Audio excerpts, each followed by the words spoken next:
மழையே பெயருன்னு சொன்னா உங்க கடன் பிரச்சனை பெயராதா? மழையே பெயருன்னு சொன்னா உங்க வியாதி பெயராதா? மழையே பெயருன்னு சொன்னா உங்க பிரச்சனை மாறாதா? எத்தனை பேர் மாறும் நம்புறீங்க? விசுவாசமா சொல்லுங்க, மாறும். ஆண்டவர் சொல்றாரு, என்னாலதான் எல்லாம் முடியும், உங்களால் ஒன்றும் முடியாது என்று சொல்லல. எவ்வளவு பெரிய விசுவாசம் இருந்தா போதும், உங்களால் எல்லாம் கூடும்.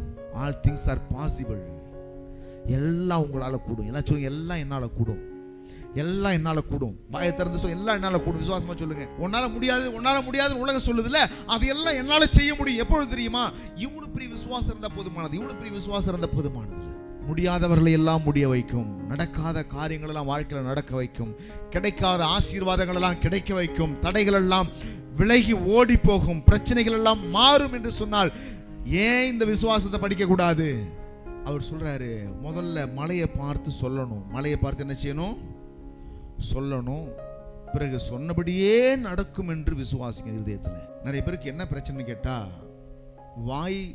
வாயிலிருந்து புறப்படுகிற வார்த்தை ஒரு மாதிரியும் இருதய நினைவுகள் ஒரு மாதிரி இருப்பதனால தான் அவங்களுக்கு அற்புதம் நடக்கல அப்படின்ற. வாயிலிருந்து புறப்படுற ஒரு வார்த்தைகள் ஒரு மாதிரியும் இருதயம் ஒரு மாதிரியும் இருக்கிறது. இருதயமும் வார்த்தைகளும் ஒரே மாதிரி இல்லை.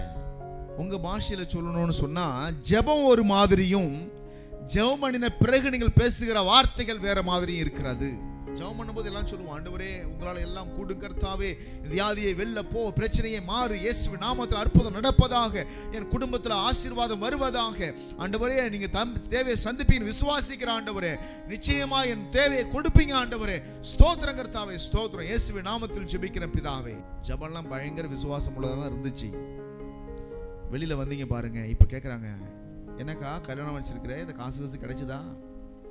என்ன உனக்கு தெரியல, நடக்குமா நடக்காது தெரியல, கல்யாணம் தடைபட்டுருமோன்னு பயமா இருக்குது, ஒரு ரூபா கூட இல்ல. இப்படி சொன்னா கல்யாணம் முடிஞ்சு கூட ஒரு ரூபா கையில இருக்காது. அப்ப என்னதான் சொல்றீங்க? ஜெபத்துல என்ன சொன்ன?